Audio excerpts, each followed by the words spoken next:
Here's a tip for my fellow golfers and gamers. Do you want to book a golf trip to Vegas? For the best weather, aim for spring and fall. But the best prices, aim for summer and winter. But if you're looking for that sweet spot, try June. You get the August prices without that scorching heat. See you in Las Vegas. Let's get lucky. We know what Chris Sale can bring. I was personally high on Schwallenbach. Smith-Shawver, their other starter, looks okay to kind of bad. They need to I don't want to say tread water, so I think that puts it in a bad light, but that's what they ultimately need to do. They need to tread water until Strider gets back, until Acuna gets back, and maybe it's just part of the team morale mentality that we're not at full strength, need to kick things into gear once those guys get here. Pro Baseball Today, only on SportsGrid. 11 times now without a major, 14 times at the Masters. He finally has the green jacket. Rory McIlroy. The best sporting event so far this year. It's better than the Super Bowl. It was better than the NCAA tournament. It had ups and downs. It had roller coaster rides. It had history, legacies. It had everything you could ever possibly want. Pharrell, Coast to Coast, only on SportsGrid. King of the featherweight division for the BKFC. That is King Kai Stewart, who is joining us now, still the champion of the featherweight. Though he did get dominated, he was still throwing big shots. He landed a lot bigger shots on Palomino than he did me, and I wasn't really impressed. Palomino's getting older. He is definitely a former GOAT. He has done amazing things in this sport, but it's just my time. Only on Sport.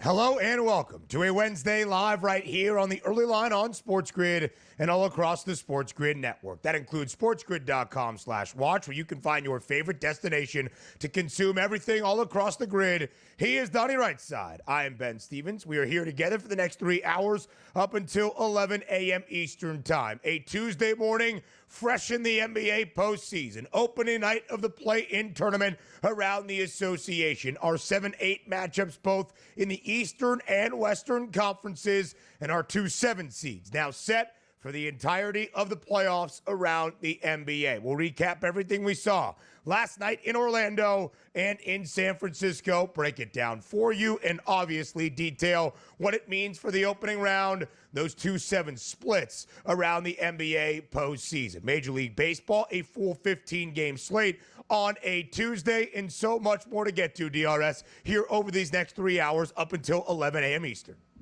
Ready to roll, absolutely. The radar was locked in on the NBA last night, and as I told everybody, boring Magic Hawks game, but that still meant that game was probably going to stay under the total, and it did, and the Magic won. And then the late night tip action, which I didn't watch at all, woke up to see, hey, it's a cover for the Grizzlies here. So I'm happy with the NBA the way it started, but tonight, the pressure starts to mount. Losers go home. Love to see that. Major League Baseball, a lot of hot topics. It's what we do right here on the early line. Win and you're in tonight, at least for the opportunity to be the 8th seed later this week. Yeah. Lose and your season eliminated. The losers of last night still one more shot to be that 8th seed in the postseason. But of course, the winners victorious out of the play-in tournament, becoming the 7th seed in the NBA postseason. So we start in San Francisco inside the Chase Center. The Golden State Warriors hosting the Memphis Grizzlies. The Dubs go off as a 7-point favorite, a total of 227 and a hook. And it was all Golden State early, leading by as many as 20 points about midway through that second stanza, up by 12 at the break, only for the Grizzlies to rally in the second, even take a lead early in the fourth and final quarter. But you've heard of playoff Jimmy. How about play-in Jimmy for Golden State? Jimmy Butler, a part of his new team, a game-high 38-point performance to lead the Warriors to a 121-116 victory last night in San Francisco. Golden State advances. They're the 7th seed in the Western Conference. Yeah, take a look at Desmond Bain. Loved him yesterday, Ben. We talked about him on the show. 19.5 points was his total. Wound up with 30 last night. 5 of 8 from three-point range. You expected him to shoot a couple daggers, 11 of 21 from the floor. But it was the main components of the Golden State Warriors that you anticipate. In playoff basketball, much different than the regular season. Draymond Green, 31 minutes. Okay, let me play my good defense. Only shoot 5 times. I scored 4 points. Podziemski is a very good player on the Warriors, but we don't know if he's playoff tested or not. 3 points last night, only 7 shot attempts. But then you see the big boys in the middle of that lineup, and that is Jimmy Butler and also Steph Curry. 38 and 37 collectively in that victory to pull it out late. The Grizz get the cover at this point, but also now we're talking about injuries to Ja Morant, where he says he's going to be fine. So a lot more interest here in the Grizzlies moving forward. Maybe down a player or at least a hobbled superstar player. First win for the Dubs, by the way, in play-in tournament history for Golden State. They lost 2 games back in the 2021 postseason. Lost to the Kings a year ago. Now, the 7th seed. Awaiting the Warriors, that would be the Houston Rockets. The 2 seed out west, we'll talk about the series odds for that. Looking very favorable for Golden State to advance to round number 2. Eastern Conference play-in tournament, and the higher seed victorious as well. The Orlando Magic at home absolutely pasting the Atlanta Hawks, winning by 25, 120-95. The Magic closed as a 6-point home favorite. They cover on that number. Jersey number 50, that's Cole Anthony. He had 26 points to lead the Magic last night off the bench as Trae Young was ejected after his second technical. Not too much of a fan last night, DRS, of those referees. Yeah, they were blown out in that game, so he decided to take his ball literally and go home yesterday, which he did in that 120-95 final. But it also, we talk about Orlando Magic, which tempo was going to be right. Orlando Magic with 120 points, you would have figured that that's that Hawks tempo, and it would have been a closer game. But the Magic defense sizzled last night, holding the Hawks to under 100 points, which included, Ben, on the road, only 19% from three-point range here. The Magic, yesterday I told you, we're the better basketball team. They won that, and they're going to advance now. 4 of 21 from beyond the arc for Atlanta. The Hawks' 4th consecutive year in the play-in tournament. They will hope to win at home later this week to become the 8th seed. Orlando, the 7th seed. Their gift, the reigning NBA champs and the Eastern Conference favorites. That will be the Boston Celtics upcoming this weekend. More playoff news for the 5 seed around the Eastern Conference, that being the Milwaukee Bucks. Damian Lillard still dealing with a blood clot. Not expected to be out there, DRS, for Milwaukee to start off the postseason. Yeah, we expected that. We don't even know if he's going to come back for sure, but it doesn't sound like they're closing the book on the season for Damian Lillard. If they can advance a round or two, could he be back? Maybe, but also you're taking a look at, I'm pretty sure, Ben, with a blood clot, you're not out there day to day getting in 3 hours of your work and thousands of jump shots up there, so it's probably going to be a slow build, even if he is cleared at this point. I wouldn't worry about Damian Lillard probably in this playoff run. Yeah, I would agree, DRS. It's going to be Giannis and the rest of the crew in Milwaukee if the Bucks are going to have playoff success. The Dallas Mavericks will play in a play-in tournament game tonight in California's capital against Sacramento. Yesterday, GM Nico Harrison for Dallas and CEO Rick Welts holding an hour-long media session, but closed, no cameras, no recording devices, and only with select members of local media. That's always a good sign. And Nico Harrison reiterated that he has, quote, no regrets on the blockbuster trade of Luka Doncic. Yeah, turn into the villain, Nico. I mean, stand behind your business. Stand on your own business is what I'm trying to say, because here's what happens. Here's what I need from him. Send that tweet out when the Lakers get knocked out of the playoffs. Told y'all I was right. How about that? Be fantastic if he did that. As he should. I don't think he has to turn into the villain. I think he is the villain. He continues to act even more villainous. Every time this guy opens his mouth, he makes things worse. If there are any Maverick fans left, they're cheering for Luka and the Lakers in the postseason. That guy's a stinking idiot. Anyway, as we go to Major League Baseball, first loss for the San Diego Padres at home this year, off to a perfect 11-0 start. A slight underdog at home yesterday against the Cubs. It took extras. Nico Horner, RBI game-winning triple in the top of the 10th. The Cubbies win 2-1, I should say. The Padres fall short of a perfect 12-0 start. I wish it was 12-1 because that means that 7.5 would have hit yesterday. 1-1 in extras. I was completely wrong on that handicap, but good for the Cubs here finally breaking that streak there of the San Diego Padres. Who knows, man? Maybe the Cubs, decent ball club this year, even with the pitching injuries. They are atop the National League Central. DRS, the Red Sox have to start to find their footing sub 500. They do yesterday in Tampa, winning 7-4 behind a huge day from their newest acquisition in Alex Bregman. 5 for 5 at the dish, 2 home runs, 4 RBIs to lead Boston to that 7-4 win against their divisional foe. Yeah, pretty good signing there of coming over and saying, I'm going to be that power bat in the middle of that lineup. And also understand this, teams are going to love hitting that environment down in Tampa this year. Yes, they certainly are. Interesting development, DRS, in the NFL for the Miami Dolphins. What exactly is the direction? They're exploring trade options for Jalen Ramsey, the 30-year-old all-pro cornerback. They are not exploring any trade options right now for Tyreek Hill. Yeah, what do they have? Just superstars and bad apples in the locker room? They just tried to put them all in one basket. It hasn't worked out, so now they're trying to bail in the process. I don't know what Miami's doing, Ben, just to answer that question. I don't. Yeah, DRS, I'm not sure I do either, and it does seem as though it will be a middling season for the Finns. 8.5 the win total for Miami entering 2025 under has the juice. Play it, tournament reactions next.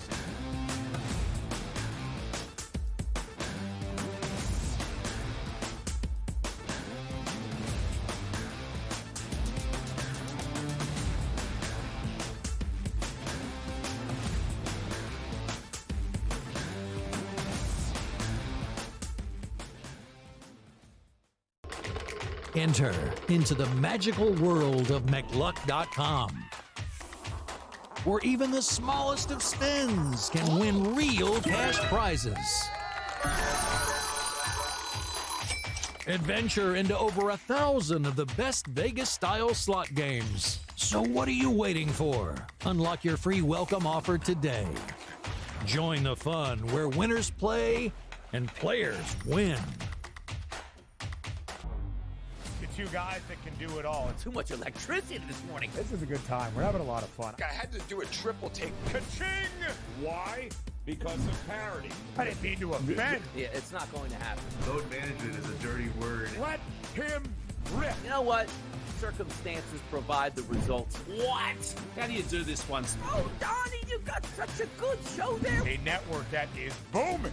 The Early Line, only on SportsGrid. Anyone that's been to a sporting event, the atmosphere before a game, I think Game Time Decisions has that same exact atmosphere. This is our arena. This is what we do. There is going to be an energy to Game Time Decisions that you will feel night in and night out. The excitement you get when you lock your bets in, when you're figuring out what you want to do, we can zone in on the biggest games each night. I want this to be the place that people come to before the games start so they feel as ready as possible to lock in their cards. We are going to hit every single one of those markets that you need to know about. We're going to go through every single thing, and I've got a great team behind me that's going to help me get the job done. There is not going to be a better place, I promise you, than Game Time Decisions to get that new information, react to it, and be able to then bet accordingly. We will have everything at our disposal, and we will use that to our advantage. I'm Kevin Walsh. Tune into Game Time Decisions from 6 to 8 p.m. Eastern on SportsGrid.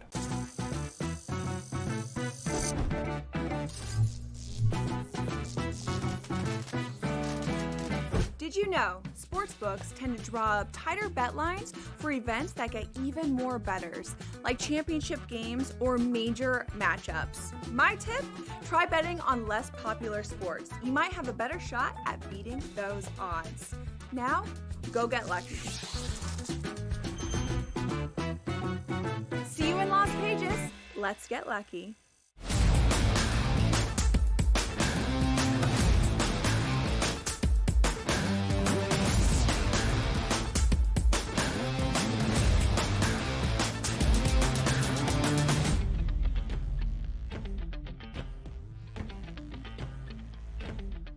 The NBA postseason now officially underway. As of a Tuesday night in the play-in tournament, our 7-8 matchups in both conferences on full display. Welcome to postseason basketball around the association. We start out west in San Francisco. Our 7-8 matchup, the Golden State Warriors, the 7 seed, hosting the Memphis Grizzlies, the 8 seed. Both teams, though, hoping to become the actual 7 seed in the Western Conference playoffs. The Warriors, DRS, a 6.5, 7-point favorite by the time we got the tip last night inside the Chase Center against the Grizzlies. Total stood at 227.5. What would we see in a play-in tournament postseason game?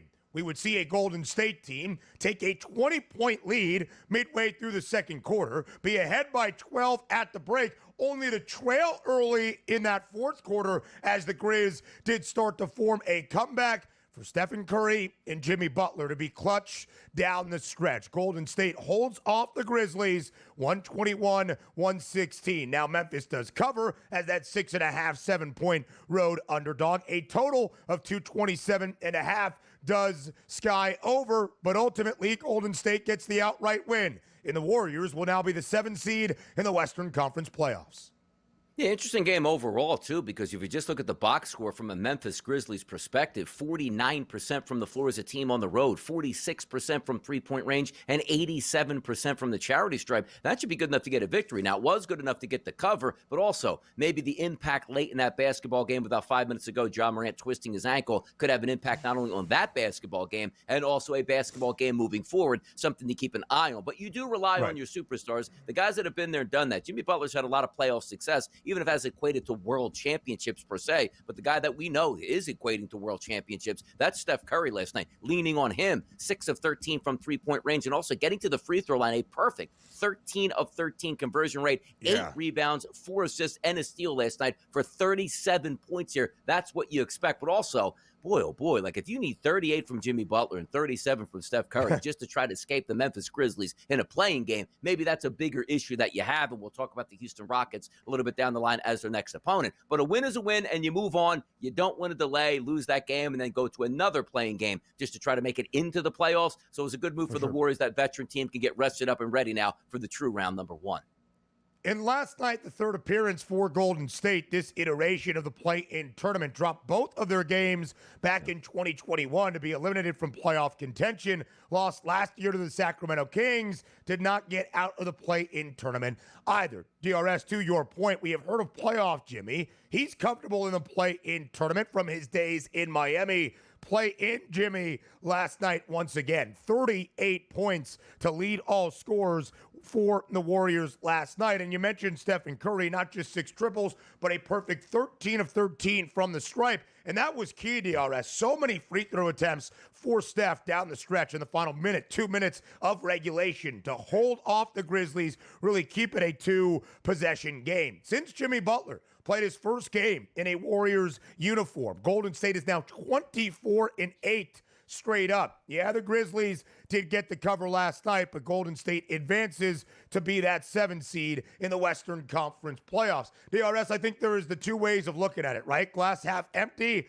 Ooh, you needed these 2 guys, 2 superstars, and Jimmy and Steph to combine for 75, only to beat Memphis by 5, not even cover on your own home floor in a play-in tourney game. How is that going to fare against the 2 seed in the Western Conference playoffs? Or it's the other angle of that conversation. If you had any belief in Golden State, as the odds makers did entering the postseason, third best price to win the West behind the odds-on favorite in the Thunder and, of course, the LA Lakers, you need those superstars to step up in the most significant spots of the season, and that's what Jimmy Butler and Steph Curry did last night.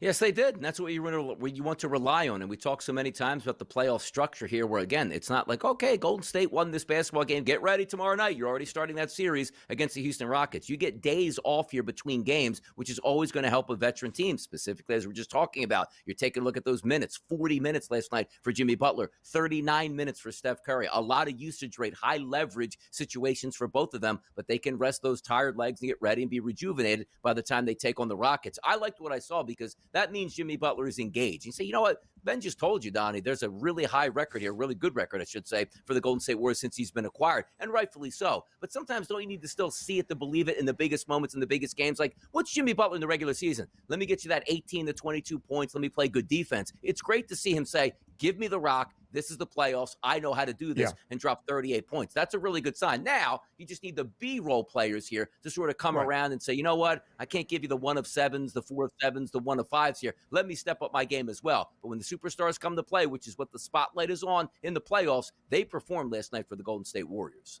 Yeah, DRS, it's a good point. Nobody else in the starting 5 for Golden State scored in double figures. Buddy Hield, only 12 minutes off the bench, over from deep. He was supposed to be that kind of spark plug, not quite replacing Klay Thompson, but maybe functioning in a similar format. 2 players off the bench, Gary Payton II and Quentin Post, the rookie out of Boston College, did get 2 double figures. Now let's talk, because we'll look at Golden State and their perspective against the Rockets in the 2-7 matchup in the Western Conference in just a moment in our next segment. Now let's talk the Grizzlies. They faltered last night, but down by 20, they rallied to try to make it a game. Desmond Bane, 30 points. Zach Edey, the rook out of Purdue, 14 points, 17 boards. We told you to keep an eye on that rebounding prop of 10.5. But Donnie, as you have alluded to, Ja Morant spraining that ankle, or at least twisting the ankle late in the third quarter. Did return to action early in the fourth after Memphis even took an advantage over Golden State. He should be ready to go for Friday, and the Grizzlies will be on their home floor hosting the winner of tonight's matchup between the Kings and the Mavericks. How do you feel about Memphis looking for that 8th seed around the Western Conference come Friday night? Still feel decent. And John Morant said no matter what in that post-game presser, I think they were actually interviewing him in the locker room saying, I'm playing. That's all you need to know. It's not a big deal. And just depending how deep that sprained ankle is, because it's not when you initially injure it. You can tie that shoe tight. You can get through on adrenaline. Is this morning to see if that thing absolutely ballooned up. So we'll wait a day or two to hear. But I'm not all that worried per se about the Grizzlies, but I'm not worried they're going to do a lot of damage in the playoffs if they get in anyway.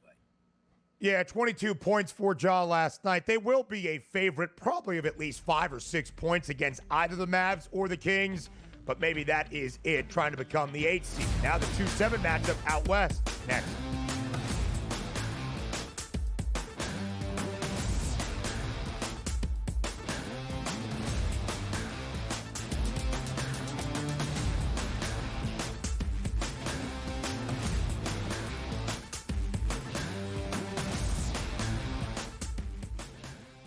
Looking for an edge in betting basketball? Injuries can make or break a game. Get insider knowledge from Dr. David Chow and the team of experts with Sick Picks at Sports Injury Central. We reveal hidden health-based advantages the sports books miss. Our doctors provide insights, and our algorithm tells you who to bet on. Spreads, props, totals, in-game bets, Sick Picks covers it all. Go to SickScore.com and sign up for Sick Picks and use the promo code SportsGrid for a free week today. The game is on. The stakes are high. But the action isn't just on the field. He's rearranging that ring. Get it inside! SportsGrid's in-game live. Your ultimate second screen experience. Just a little flyer, couple of 15.5 point live line. Every prop, every play, every day. Anything can happen. That's complete chaos. It's smarter to be on SportsGrid. Two guys that can do it all. Too much electricity this morning. This is a good time. We're having a lot of fun. I had to do a triple take. Ka-ching! Why? Because of parity. I didn't mean to offend. Yeah, it's not going to happen. Load management is a dirty word. Let him rip. You know what? Circumstances provide the results. What? How do you do this once? Oh, Donnie, you got such a good show there. A network that is booming. The Early Line, only on SportsGrid.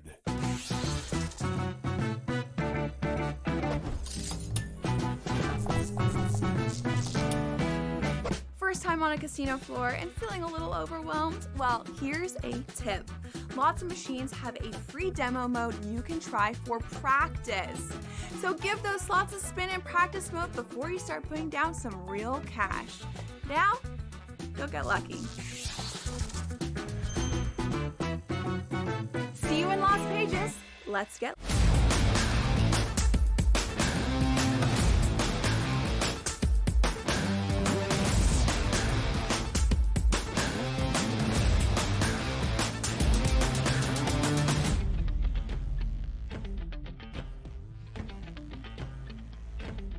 The Warriors victorious last night in San Francisco in the play-in tournament action against the Memphis Grizzlies. So because of it, Golden State now officially the 7 seed in the Western Conference playoffs. DRS, let's go back to those Western Conference odds here very quickly. As we shared yesterday, if the Warriors booked as a 6.5, 7-point home favorite, or just to win outright to claim that 7 seed out west, more than likely they were going to be a playoff series outright favorite against the 2 seed. Yeah, the 2 seed in the Houston Rockets. And here is why. Oklahoma City, an odds-on favorite at minus 150. Yesterday, the Lakers at plus 650 and the Warriors at plus 750. The odds slightly better for both LA and Golden State. But you see that price on the Dubs. 7-1 to win the Western Conference crown. What's the number on the 2 seed out west? The Houston Rockets still remain 26-1. Golden State, nearly a fourth of the price of Houston. Those two teams will do battle in the opening round of the playoffs beginning this weekend. Yeah, it's pretty crazy. And again, the NBA is really the only league that would actually have this, where the number 2 seed is relatively an underdog to win their own conference, where teams barely making it into the playoffs, per se, have much better odds pricing. That's just what it is. They don't put a lot of stock in the regular season as they do into the playoffs. But it is interesting to see that the Golden State Warriors now, not just saying, okay, they're favorite over the number 2 seed. No, they're the third in line in the odds market here at the FanDuel Sportsbook to cut down the Nets, per se, in the Western Conference, which, again, I vehemently disagree with. And maybe it'll play out that way, and maybe the odds makers, as we say, typically are the smartest men in the room, and they get this right. But the fact that they're right on the heels of the Warriors to the Los Angeles Lakers, and so far ahead of the Clippers and the Nuggets and the Timberwolves and the Rockets, who have home court advantage and are rested and ready to take on the Golden State Warriors. This is fascinating. Like, it's almost like a case study. I need to see how this series plays out to be like, yep, they're always right. Don't you dare pay any iota of attention to the regular season because it's insignificant and doesn't matter. Just look at the roster on paper and say, if they make it to the playoffs, they'll be better than the other roster. It'll be fun to watch this work out and play out. In DRS, you can understand why Golden State has some of this benefit, right? They have that championship pedigree, still with two of the original 3 in Steph Curry and Draymond Green. With Jimmy Butler in the fold since his first game back in early February, Golden State is now 24-8 straight up. Maybe they won't cover a ton as a favorite in the series against the Rockets, but as long as they're winning 4 of the 7, they're moving on to the second round. But much like you, I would disagree with that number. I am already in on the Rockets, a 17-1 price that somehow, some way that I bet back in early February before the All-Star break has gotten a lot worse, nearly by $10, despite Houston actually actualizing what I was hoping they would to be a 2 or a 3 seed and have home floor advantage to open up the postseason, which the Rockets do. These odds not available at the moment. I wonder if some adjustments are being made, but of course our producer extraordinaire, Joe Frizo, always on it.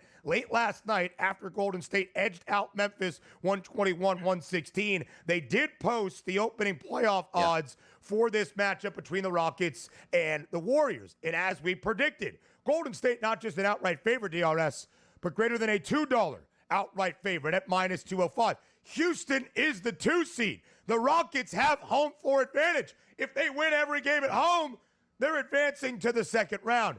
It is still astounding to see that, despite knowing what the Warriors have in the bank. I'm not exactly sure how I would approach the series, knowing I have that Rockets ticket at 17-1. What say you, Donnie?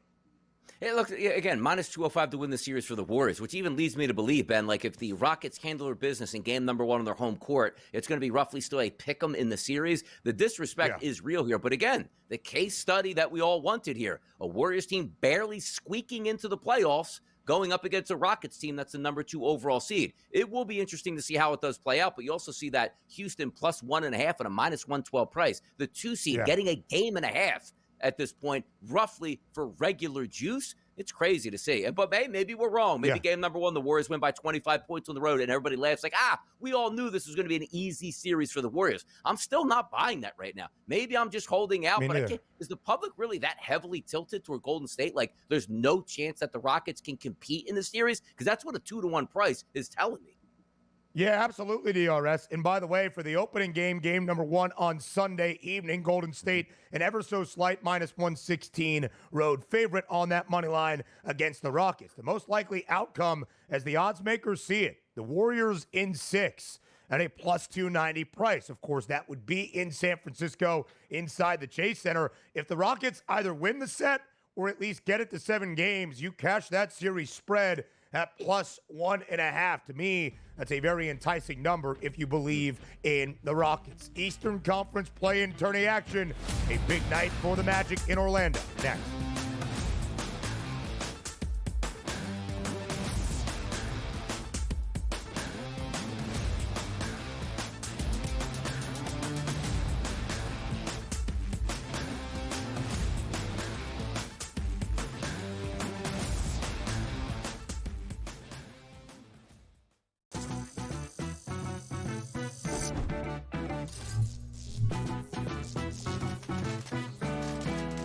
Want to play roulette? Here's a tip. European roulette has a lower house edge than American style. The lower the house edge, the better shot you have at winning. Most online casinos offer European roulette. So, if I were you, I'd get spinning. Now, go get lucky. See you in Las Vegas. Let's get lucky. Okay, what tools can you use to measure those things a bit? And that's where you have like force plates and 3D motion and you know, launch monitors, things like that. But that's all just sort of like measuring what's happening. That doesn't necessarily explain why one guy's really good and another guy's not really good. And that's where there's still kind of like this ongoing, how do you like continue to do research to understand that better? And I think that's going to last well past my lifetime. The Smiley Show, only on SportsGrid. I'm still optimistic eventually this will happen and they'll get it together. I mean, if Florida can get their act together, Sam, with the tribes, I believe that California can too. Would bring a lot of money to the tribes, which is also something they really care about. It's an $8 billion market. Conservatively, it could be even more when it legalizes. The sports books would be sharing revenue with the tribes, essentially doing all their operations and forking over a percentage directly to the tribes. Newswire, only on SportsGrid. King of the featherweight division for the BKFC, that is King Kai Stewart, who is joining us now, still the champion of the featherweight. Though he did get dominated, he was still throwing big shots. He landed a lot bigger shots on Palomino than he did me, and I wasn't really impressed. Palomino's getting older. He is definitely a former GOAT. He has done amazing things in this sport, but it's just my time. Only on SportsGrid.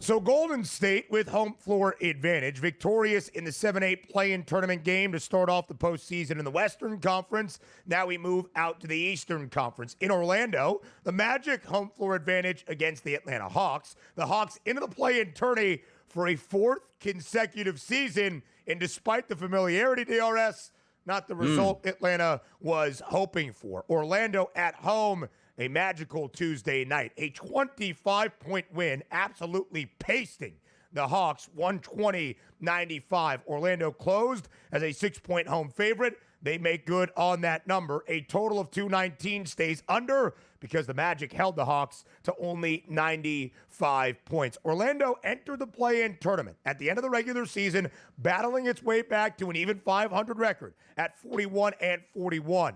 Because they won 9 of their last 12, 10 of their last 14. Orlando playing better basketball, getting ready for the postseason, and led by Cole Anthony, who had a team-high 26 points off the bench. Orlando wins by 25 to become the 7th seed in the Eastern Conference playoffs.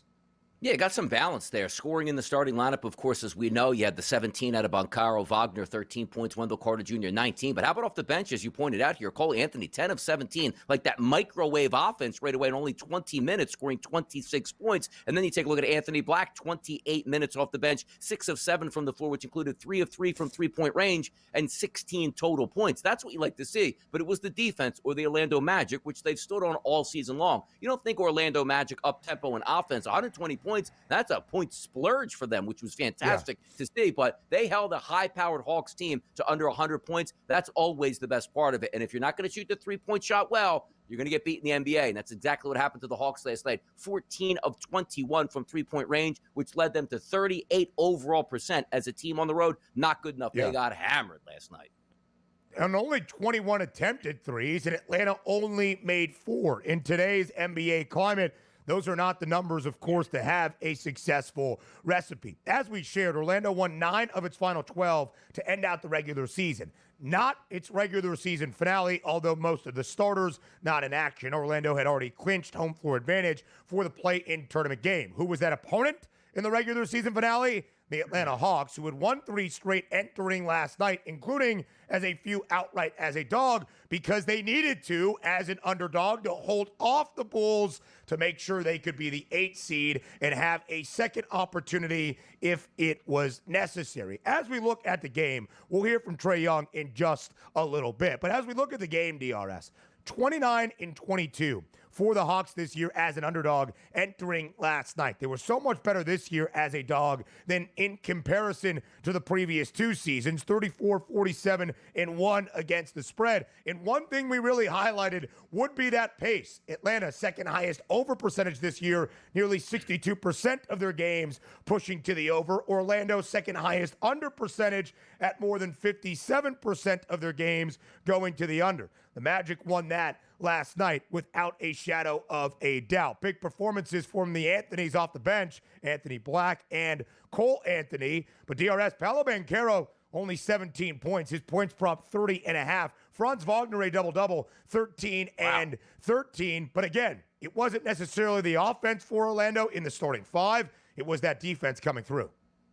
Yeah, and we talk about the way that teams can win. Never in my mind would I thought, again, Boncaro would score 17 points, Wagner 13 points, and be like, hey, how are they going to hang around and score 120 points? Well, you got that pretty good bench effort. But so many times in the victories where they're unexpected with a margin of 25 points, where theoretically your best players didn't have their best games last night, and you still won going away. Those are the things I like to take a look at as a positive point. Whereas we just talked about the Golden State Warriors. Yeah, it's great that they won, but boy, oh boy, when your best players have to have like record-breaking nights per se, like, man, 38 points, 37 points, that's what we needed to get by. The Magic used a plethora of different ways, which included a great defensive effort to easily dispatch of the Hawks. I like that. That gives me some little bit of food for thought on the next round coming up, going, you know what? Are we passing over the Orlando Magic? Could they play great defense and also have their superstars step up like Paulo Bancaro's 30.5 points here for his total to go way under that and still win easily in that game? I like those type of things. Yeah, no doubt about it, DRS. The odds maker's not nearly as optimistic on Orlando for that opening round playoff series. Now, as the 7th seed, they will take on the 2 seed, the reigning NBA champs and the Eastern Conference favorites in minus money, that being the Boston Celtics. We'll show you those odds in just a moment. Let's just say the C's are expected to win and win rather quickly. The Atlanta Hawks, for a 4th consecutive year in the play-in tournament, 3-1 previously in their previous 3 years. The only year Atlanta was a play-in tourney team and did not see the ultimate playoffs, that was a season ago. So although last night did not work out well, losing by 25, and although Trae Young was not overly happy with the officiating, literally, as Donnie said, taking his ball and going home, receiving his second technical and being ejected. Let's hear from Trae Young now on how he feels about Atlanta's chances back at home on Friday, hosting the winner of tonight's game between the Bulls and the Heat. Obviously, everybody knows that we've been a part of this quite a bit. I think this is going to be now our 6th game and the next one, so I've been a part of these, and I know how now it's win or go home. Obviously tonight we wanted to win and take care of business, but we didn't. But at the same time, we put ourselves in the position to have 2 games to get into the playoffs. I think us being in the AC, I mean, if this was the old school, we would already be in the playoffs. So I'm glad that they give us an opportunity to go home and get another chance to go into the playoffs. So that's pretty much it. We got another chance, and we put ourselves in this position, and so now we got to take advantage of it. Game high 28 points, DRS, for Trae Young. Only did make 1-3 and then was ejected after literally not giving the referee the ball, as he was not pleased with whatever was happening there in Orlando. Didn't really make a difference, of course. Atlanta lost by 25. What did you make of Trae's performance? What do you make of his mentality entering that winner-take-all game on Friday in the A? Yeah, he's been there, done that before. They're the home team, and also understand this, the way the NBA sets this up. Like Atlanta played last night. Now they're going to fly back home. Not too far of a flight from Orlando to Atlanta. They'll be waiting on the two teams that are playing tonight and get the loser of that game, or excuse me, the winner of that basketball game, and be able to win that. So for me, I'm buying the Hawks to get into the playoffs because it's set up for them to do that. And Trae Young also upset with the referees, wasn't all that efficient, 8 of 21 from the floor. I expect a big-time effort from him at home in the next game they play. So I'm with him. Sound calm, sound reserved. Got tossed out of the game, no big deal. We're going to go home. We'll handle our business. We've been here before. And I like that. I think they will. So they will get the winner, of tonight's game inside the United Center between the Bulls and the Heat. It is a 1-point spread in favor of Chicago, 18 cents of difference on the money line. I'll just say this. I'm really backing the Bulls. I think Chicago played some great basketball in the second half of this season to at least earn this play-in tourney spot. Great basketball obviously has some context to it. I don't think Chicago does a lick of anything if they even get into the playoffs, but I believe in the Bulls at least in the play-in tournament. I think that would be a really good matchup. And of course, a lot of Miami's roster understands this spot as well, being in a play-in tournament. DRS, quickly, as we look at the Eastern Conference odds after Orlando takes the 7th seed in the Eastern Conference postseason. Again, their gift, the Celtics. Minus 140 for Boston to win the Eastern Conference crown. The Cavs, the second shortest number at plus 175. Where are the Magic? 430 to 1. Enact the WCC tournament structure for the Eastern Conference playoffs. Donnie has me buying in. By the way, I'm just doing some numbers and having some fun. Like crazy things can happen. Like the Celtics can all get injured, the Cavaliers can all get injured, the Knicks can all get injured, the Pacers, the Bucks, you get the picture, and the Pistons, where like a $10 wager, not to win a championship with a playoff team, would pay back $4,300 just to win the NBA's Eastern Conference. Why not, correct, man? A little flyer on that. Can you turn that into money like they win a series against the Celtics? Like, man, what's your cash out on that? Whew, goodness. Yeah, it would certainly be presented a very large cash out. I don't really expect it to happen, sadly, DRS, in any of those spots. We'll take a further examination as to why as we look at the series between the Celtics and the Magic up next.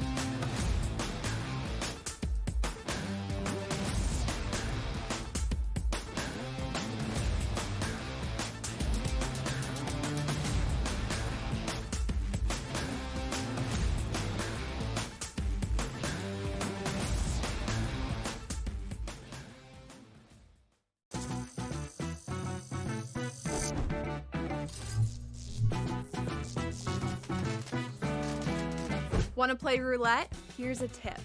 European roulette has a lower house edge than American style.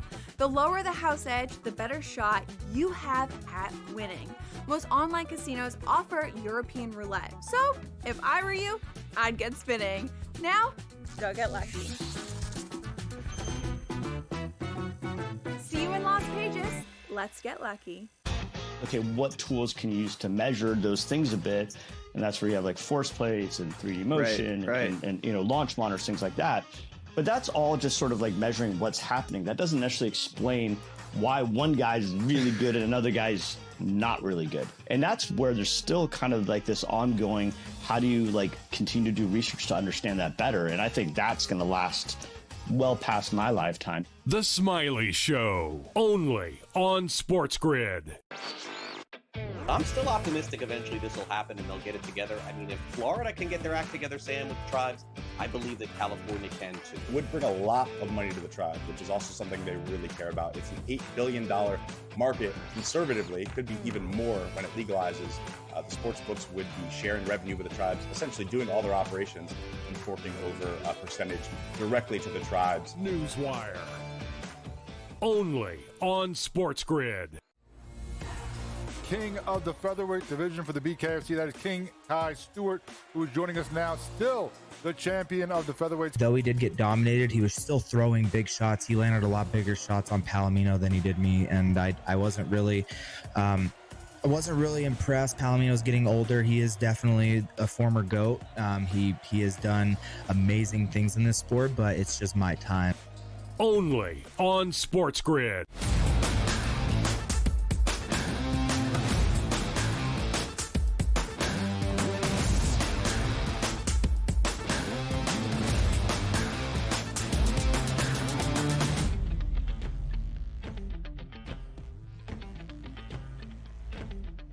Live right here on this Wednesday on the early line on SportsGrid. Play-in tournament action around the association continues into its second night, but on the opening night of the NBA postseason, our two teams that had home floor advantage as the 7 seeds actually become the official 7 seed in their respective conference playoffs. Golden State, the 7 seed, they'll actually be a series outright favorite against the 2 seed in the Houston Rockets out west. But in the Eastern Conference DRS, a very different story. The Boston Celtics are the 2 seed out east. They're a minus 140 odds-on favorite to win the Eastern Conference crown. The Celtics, of course, are the reigning NBA champs. And because of it, Boston is expected to absolutely handle the Orlando Magic. The Celtics are a minus 7,000 series outright favorite. You see that series spread?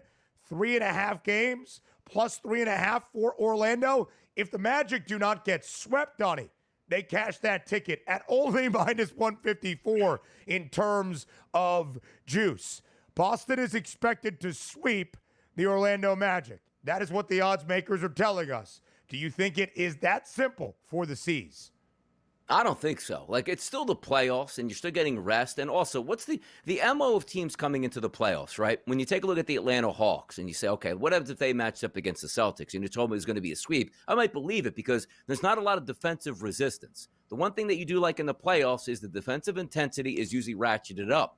The Magic are used to playing at that same defensive level like it's a playoff game throughout the entire season because that's their MO. I'm not saying they're going to be elite defense enough to shut down that starting 5 and also the bench there for the Boston Celtics, but this isn't one of those teams that's, they're really fun, they're loose, they're carefree. Every game is 240.5 is the total, and away you go, where the Celtics would drop 135 every game and say, good luck trying to chase us down. But there's going to be a game in that series, Ben, where the Celtics don't play all that great, and there are multiple home games that will be on deck for the Orlando Magic. Why can't they win one? Like, a gentleman's sweep is an absolute destruction, terror, mayhem blowout of a series. Why can't the Magic win one of those games? Yes, they can.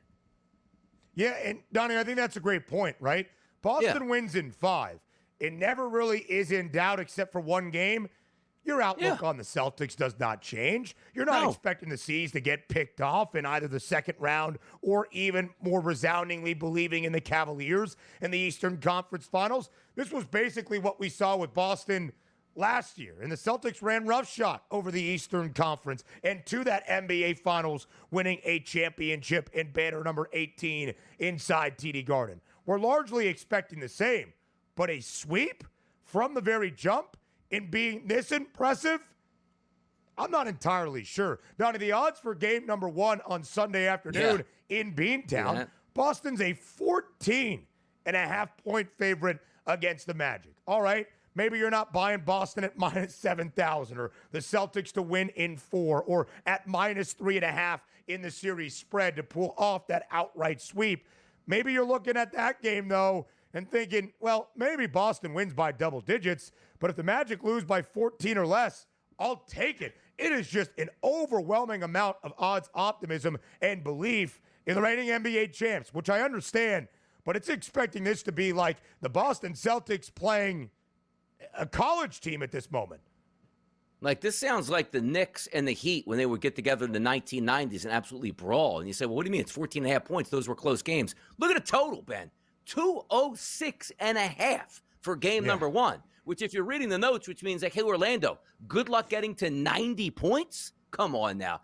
I'm telling you right now, the disrespect in the playoffs where, again, it's like, okay, Celtics, we're just going to move you right into the NBA Finals. Why even play these out? As you're right, the WCC type of, why are we wasting our time just playing the Cavaliers? But there still is a professional basketball team that is decent and worked its way into the playoffs with some talented defenders and also some decent players in that starting lineup to get that many points. But up to 206 is crazy. Like, what's that for? Are we really expecting 100-80 final in game number 1? That's almost like a principle. I automatically have to bet over 206. That's ridiculous.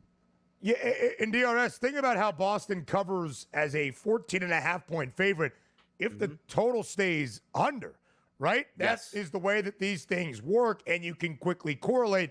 If a big favorite is expected to win by 15-plus points. They need to do that. There needs to be more points available to even cover that spread. Again, these are not numbers that we have never seen on the Celtics. Throughout most of the playoff run last year, DRS, Boston was nearly an odds-on favorite at the start of the Eastern Conference postseason, as the 1 seed, mind you, to win the Eastern Conference crown, and then quickly became that. They got the Heat as the 8 seed in the opening round. They got the Cavs in that 1-4 matchup, and a lot of injuries.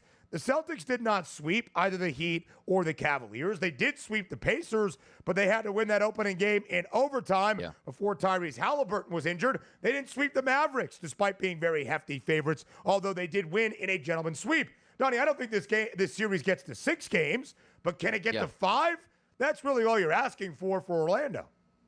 Exactly. 1 win, man. Show up in the playoffs. Hey, the Celtics played okay. The Magic played really good at home. They won a basketball game. Like, honestly, what are the spreads that we're setting up now in this series for the Orlando Magic to be the home team at this point? If they're getting 14.5 on the road, like, hey, it doesn't matter how you play. Magic getting 8 on their home court in the playoffs. Like, there are different ways to bet, and we're just taking a look at those overall series prices. But I'll be damned if you're going to give me 7, 8, 9 points, whatever it might be, for the Orlando Magic on their home court against the Celtics. Like, man, I can't wait to see what those are. Yeah, it is really insane. By the way, Orlando, who was the 5 seed last year in the Eastern Conference playoffs, did not have home floor advantage against the Cleveland Cavaliers, forced that opening round set to 7 games. They did not win it, of course, in 7, but they forced 7 games against the Cavaliers. Again, that is the expectation. But Donnie, as you see here with the opening round playoff odds in favor of Boston, and once again, a check on those Eastern Conference odds, it really feels as though it's just a matter of time until we get to the Eastern Conference Finals between the Celtics and the Cavs. Yeah, we're waiting on that, and we're going to enjoy it immensely. Maybe after over the next couple of weeks, sort of swallow your pride, like, man, these playoff series stink at this point, but don't you worry. The pot of gold at the end of the rainbow for what we're looking at in the Western Conference and the Eastern Conference, going to be worth the wait. Just like the Final Four. Get through all the fodder. Let's get the big boys on deck for a championship. We all like that. I think it will be competitive in basically every series out west. Out east, we shall see. Some Major League Baseball headlines from a full Tuesday slate next.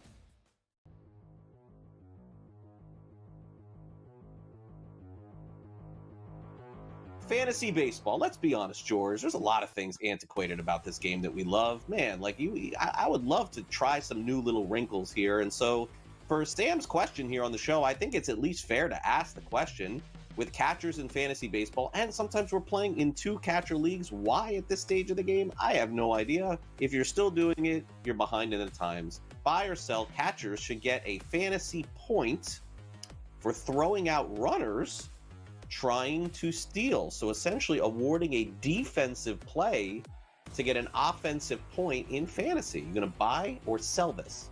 I mean, so this never even crossed my mind. I hate the catcher position because they get hurt so much. You play in a 2-catcher league, I don't know what to tell you. You know, it's like, what are we doing here? There are not 24, assuming a 12-team league, there are not 24 catchers to draft in baseball. There's just not. Although I'm the first person to tell you, Herrera's probably out there in a bunch of leagues there because we didn't see that power coming. Should he get a point? I think if you're going to do this, by the way, why a point? What are you throwing out? 1, 2 base runners a week? It's 2 points. Who cares? You know, shouldn't it be more? I mean, if we're going to do this, should we do it right? Should it be 5 points? You know, so I would probably go that direction. If you're going to do it right. Give it more points. And by the way, then let's go further. You make an error, you're losing points. No one gets an error anymore. All right, if you get an error, it means you really screwed up. I was watching that Yankee-Pittsburgh game yesterday because I think it was who cares? Somebody hit the ball hard to Isaiah Khalifa at shortstop.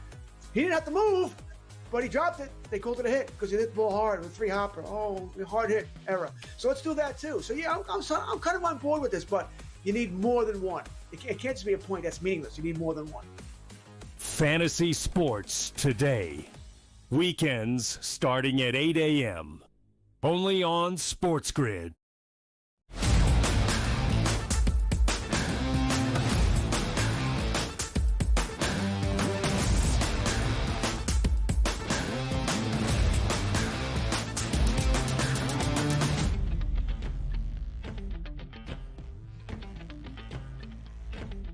It's the early line, and it is a nice, glorious Wednesday morning here to review some Major League Baseball and also maybe some action today on the diamond. The one thing we do like about midweek in Major League Baseball, a lot of day games, which you do have that today, to sort of carry you through your afternoon and your evening. But there's a lot of big doings that happened in Major League Baseball yesterday, and the Athletics move was one of those in the offseason that was puzzling. Boy, are they really not going to play in Oakland anymore? Are they going to wait for Vegas? There's no stadium in sight yet. Where are they going to play their games? Well, they play their games out in Sacramento. But last night, we were in the Windy City with the Athletics. That could change things. Maybe getting out of that home field advantage that you have with hitting and you go to the Windy City where there's colder temperatures, that could affect the Athletics. Didn't last night, fellas. A 12-3 victory for the Athletics over the lowly White Sox, which lifts the Athletics record to, 7-10. Pretty comparable here. But that lineup, as we previewed before the season, could do some damage with maybe non-household names like Butler and Rooker, who had a very good season last year. But Soderstrom, the first baseman there for the Athletics, how about last night? 3 hits, 3 runs, 6 RBI, and 2 home runs to now lead the league in Major League Baseball with his 7th and 8 home runs coming last night. And again, that was on the road. It's a fun ball club to try to watch. And also, if you're taking a look at those 3 guys at the top of the lineup, which you usually focus on, and Langoliers also as a catcher is decent. You're taking a look at 4 at-bats, 4 at-bats, 5 at-bats, and 5 at-bats. Look at the runs, 2-3-3-2. Look at the hits, 2-2-3-3. Look at the RBI, and that's 9 total between the top 4 guys on that roster. That's certainly moving around. So even if you don't want to bet the Athletics on a day-to-day basis per se, on the money line, some of these guys can do a lot of damage, and they're going to get the bonus of playing in Sacramento. As I said, not even in Sacramento last night, in Chicago, and still putting up 12 runs in that easy victory. And how about we keep it out there on the West Coast where Oakland typically plays their games? You look at a team that's damn near unbeaten at home until last night. That's the San Diego Padres. Take a look at this game. And again, sometimes when we handicap these games, the vision is I thought the xFIP numbers and the analytical numbers would show up last night between these two pitchers who have decent statistics ERA-wise. Didn't show up. Both of these pitchers were certainly just fine. 2-1 victory for the Chicago Cubs last night over the San Diego Padres, which included Shota Imanaga on the mound, 5 innings pitched, 1 run. It wasn't even earned at that point, and 7 strikeouts. Randy Vasquez, who doesn't strike anybody out and only had 2 Ks last night, was still fine as well. 5 innings pitched, 7 runs, only 1 earned, and 2 walks here, lowering his ERA on the season to 1.74. Now, again, when we take a look at those analytical numbers, that wasn't a great analytical night last night for Randy Vasquez, but still getting the job done in a pitcher's ballpark. The Chicago Cubs now improve themselves to 12-8 on the season, and the San Diego Padres finally losing a baseball game at home, dropping to an 11-1 record at home and a 14-4 overall season here. Alex Bregman coming over and saying, you know what? Change of scenery might do me good here in Boston, and it certainly did that last night in a victory for the Boston Red Sox, 7-4 over the Tampa Bay Rays. In that game, Walker Buehler, solid performance on the road. 5 innings pitched, 3 hits, only 2 earned runs and 3 strikeouts. And if you take a look at Pepe on the mound, he got rocked. 6 innings pitched and 6 earned runs. Why? Because Alex Bregman last night, 5 at-bats, 5 hits, 2 runs, 4 RBI, and 2 home runs, which actually that second home run, they had to review to see if there was fan interference, and it wasn't because that ball was in the stands. That's exactly what you want. And if you're taking a look at Bregman on that team now, 234 for Duran, 222 for Devers. Look at Bregman sitting in that 3-hole. 321 on the season. By the way, Welly Abreu, one of the guys I like as well, 310. Boston Red Sox team, offense may be coming alive now, 9-10 on the season, just in that holding pattern. I'm just waiting to see when we get some of those warmer conditions, particularly in Fenway, that these guys are going to hit all summer long. But a great performance by Alex Bregman in that victory over Tampa Bay, which drops them to 8-6 at home. And thank goodness we're no longer playing the Trop, and we play at George Steinbrenner Field, so we can get 11-run games down the Trop. Because taking a look at that couple home runs last night for Bregman, not so sure they're getting out of the Trop, but they did get out in the outdoor atmosphere there. Was certainly fun to watch. And also, interesting point with the Tampa Bay Rays. You might say, like, yeah, they lost a game. It happens in Major League Baseball. What are the odds that you lose 1 or 2 in a row on a certain date? Okay. How about 3 or 4 in a row? Maybe so. How about 15 straight games? Or 15 straight games over 15 straight years that they've never won on tax day. The Tampa Bay Rays on tax day? Come on, man. Tampa cooks the books better than anybody in Major League Baseball, so it's fitting on tax day that this team actually hasn't won a game at this point. Just one of those interesting ones. But across Major League Baseball landscape, we did have a lot of interesting doings last night. Windy conditions, not necessarily warm conditions across Major League Baseball, which included the Philadelphia Phillies and a 6-4 win over the Giants. Finally, JT Realmuto and also Bryce Harper homering in that baseball game. Verlander takes the loss and drops with an ERA of 6.75 on the season now for the aging veteran. But the Giants still 12-5 on the season. The Phillies 10-7, still in second place in the NL East. It's Major League Baseball season. We love it. Hour number 2 coming up, right on the early line. We'll be right back after this quick break.